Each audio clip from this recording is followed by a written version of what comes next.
कहते हैं ना, मोदी जी जहां जाते हैं वजीर आजम कांप जाते हैं। मान लिया, लेकिन पटना स्टेशन पर अपने ही बच्चे कांप रहे थे लाठी से। एग्जाम देने गए थे, एग्जाम नहीं मिला, डंडा मिल गया। कि 14 तारीख का पेपर रद्द किया जाए। होम सेंटर हम लोग प्लेटफॉर्म पे थे, सब लड़का सब रेडी हो गया। गाड़ी 8 बजे था, 11 बजे आया। अच्छा, 8 बजे ट्रेन थी, 11 बजे आया। फिर भी कौन सी ट्रेन थी? ये गाड़ी सीमांचल एक्सप्रेस। परीक्षा करवाना ही सबसे बड़ी चुनौती है, सबसे बड़ी चुनौती। पाकिस्तान और चीन भी थर थर कांपते हैं मोदी जी से। G7 में मोदी जी गए और कल हेडलाइन लगी अंबानी के चैनल पर कि मोदी के पहुंचने से पहले ही सभी देशों के नेता कांपे। मतलब मोदी पहुंचने से पहले G7 के नेता कांपे। ये हेडलाइन लिखने में भी शर्म नहीं आई, सब कांप जाते हैं। लेकिन एक एग्जाम नहीं करवा पाते। पटना से जहां पाटलिपुत्र स्टेशन पर उस वक्त हंगामा मच गया था जब बिहार पुलिस मध्य निर्देश विभाग ने परीक्षा देने जा रहे छात्रों को ट्रेन के देरी होने पर नाराज हो गए थे। पाटलिपुत्र से बड़ी खबर, जहां पाटलिपुत्र रेलवे स्टेशन पर छात्रों का हंगामा हुआ है। ट्रेन लेट होने पर नाराज छात्रों ने यहां खूब हंगामा किया, पथराव किया। इन छात्रों ने स्टेशन पर तोड़फोड़ की, पुलिस को आंसू गैस जाने वाले लोग सुखी हो सकते हैं। अडानी अंबानी क्या खुशी सुखी हो सकते हैं? क्योंकि अपने प्लेन से जाते हैं, उनके प्लेन उतरने के लिए जगह हो जाती है, उनको मुख्यमंत्री का अपॉइंटमेंट भी मिलता है, लेकिन यहाँ लाठीचार्ज होता है। इसके चलते ये आक्रोश इस कदर उबाल पर आ गया कि नतीजा आप इन तस्वीरों में देख रहे हैं। बताया जा रहा है कि एक ट्रेन रवाना कर दी गई है, लेकिन अभी भी वहां पर माहौल वैसे का वैसा बना हुआ है। पटना के पाटलिपुत्र से बड़ी खबर, जहां पाटलिपुत्र रेलवे स्टेशन पर छात्रों का हंगामा हुआ है। ट्रेन लेट होने पर नाराज छात्रों ने यहां खूब हंगामा किया, पथराव किया। इन छात्रों ने स्टेशन पर तोड़फोड़ की, पुलिस को आंसू गैस के गोले दागने पड़े, हवाई फायरिंग भी की गई। छात्रों से झड़प में पुलिसकर्मी जख्मी भी हुए हैं। मद्य निषेध विभाग की परीक्षा देने जा रहे थे ये छात्र। ट्रेन की खास व्यवस्था की गई थी, लेकिन छात्र यहां जमा होते गए और ट्रेन लेट होती गई। इसके चलते ये आक्रोश इस कदर उबाल पर आ गया कि नतीजा आप इन तस्वीरों में देख रहे हैं। बताया जा रहा है कि एक ट्रेन रवाना कर दी गई है, लेकिन अभी भी वहां पर माहौल वैसे का वैसा बना हुआ है। हालात नियंत्रण में जरूर है, लेकिन अगर कहा जाए कि सामान्य हो गए हैं तो ये शायद गलत होगा। और आदित्य झा हमारे सहयोगी हमारे साथ जुड़ चुके हैं, सीधे उन्हीं का रुख कर लेते हैं। आदित्य, डीएम साहब तो कह रहे हैं कि जो ट्रेन जिनकी व्यवस्था की गई थी, छात्र उसमें जाना नहीं चाह रहे थे, अन्य ट्रेन की चेन पुलिंग की गई है, जबरदस्ती उन ट्रेन का जो है वो किया गया, और जो छात्र स्पेशल जो ट्रेन थी, जो डेजिग्नेटेड थी, उनमें जाना चाहते थे, उन्हें रोका गया। इसमें कितनी सच्चाई है?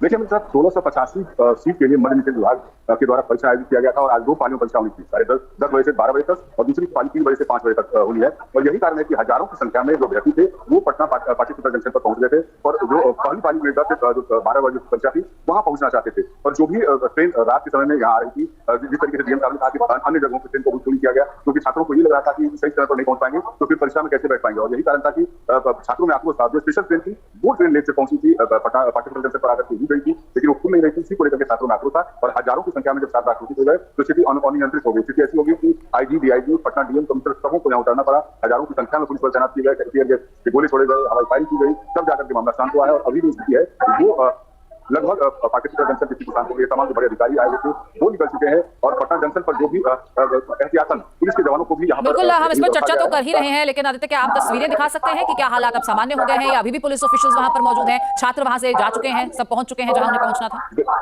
देखिए ये पटना जंक्शन की स्थिति है जो मैं अभी आपको बता रहा हूँ, लगभग सामान्य स्थिति हो गई है। जो पुलिस के जवान है वो यहाँ पर कुछ मौजूद है, लेकिन जो छात्र थे, आक्रोशित छात्र थे, वो भी यहाँ से निकल चुके हैं। अन्य जिलों की जो ट्रेनें हैं वो यहाँ से परिचालन शुरू हो गया है, लेकिन एहतियात के तौर पर पुलिस के जवानों को यहाँ पर तैनात करके रखा गया है। इसमें 12 साल की मोदी जी की उपलब्धियां गिनाई जा रही हैं पूरे देश में घूम घूम कर।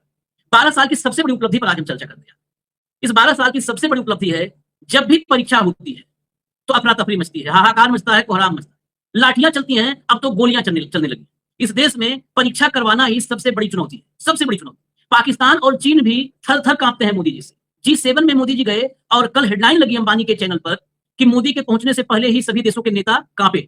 मतलब मोदी पहुंचने से पहले G7 के नेता कांपे। ये हेडलाइन लिखने में भी शर्म नहीं आई, सब कांप जाते हैं। लेकिन एक एग्जाम नहीं करवा पाते। 10 लाख के आसपास अभ्यर्थी थे, छात्र थे, और मद्य निषेध आबकारी में सिपाही, आबकारी इसको सीधा समझ लो, उसमें सिपाही की भर्ती होनी थी बिहार में। रेलवे स्टेशन फुल था, बच्चों को परीक्षा के लिए जाना था।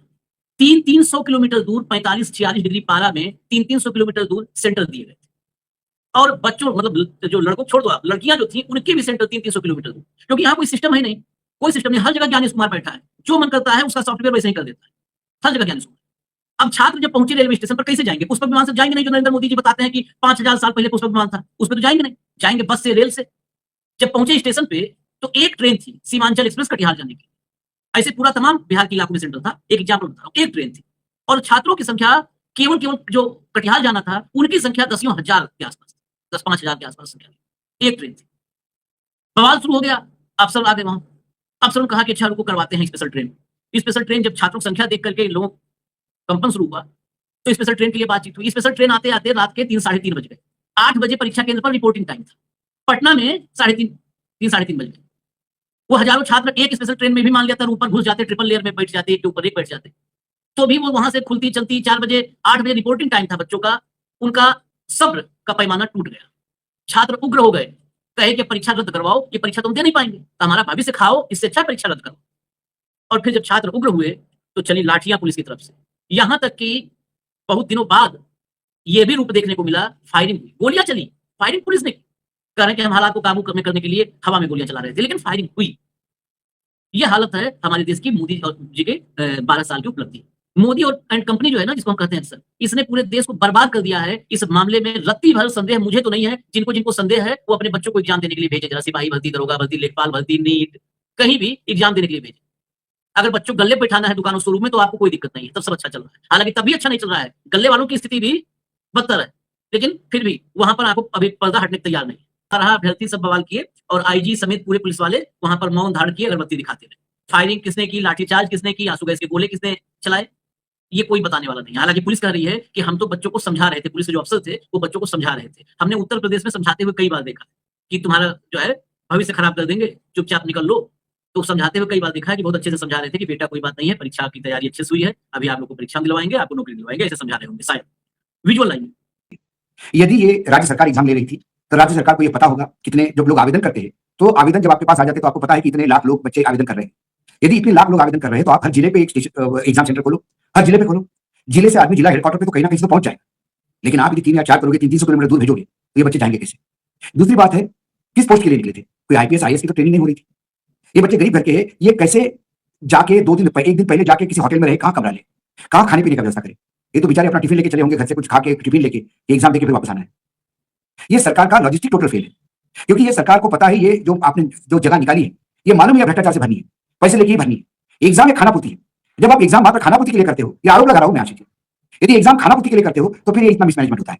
चला दो भैया, सुन लीजिए, आप जुबानी सुनिए। देता था और लड़की को 300 किलोमीटर दूर दिया है, लड़की कैसे जाएगी? अब बोलता है कि बेटी पढ़ाओ बेटी बचाओ, इतना दूर लड़की जाकर परीक्षा देगी, इतना भीड़ में। ट्रेन एक ही था, ट्रेन नहीं है। सबसे पहले तो 13 लाख बच्चा है, 2 शिफ्ट में एग्जाम हो रहा है। अब बताइए बच्चा कैसे जाएगा जिसका ट्रेन नहीं है? ट्रेन छूट गया, 500 किलोमीटर दूर दे रहा है, 300 साढ़े 300। 4 घंटा से ट्रेन क्यों लेट है? 4 घंटा से ट्रेन लेट है, मेरे को बताइए। 4 घंटा से लेट, 4 घंटा से ट्रेन खड़ा है, 1 बजे से खड़ा है। वंदे भारत हम लोग उतार दिया, ये लोग वंदे भारत से उतार दिया गया। हाँ, उतार दिया गया, एक देश हमारे वंदे भारत से उतार दिया गया। फिर ये आई 5-50 में, फिर बहुत लग गया। वीडियो पसंद आई हो तो लाइक करें, शेयर करें, कमेंट करें, और अगर आप पाकिस्तान पर इंडियन रिएक्शन देखना पसंद करते हैं तो हमारी वीडियोस को लाइक करें, हमारे चैनल को सब्सक्राइब करें, बेल आइकन को प्रेस करें ताकि आने वाली मजीद वीडियोस आप तक पहुंच सकें।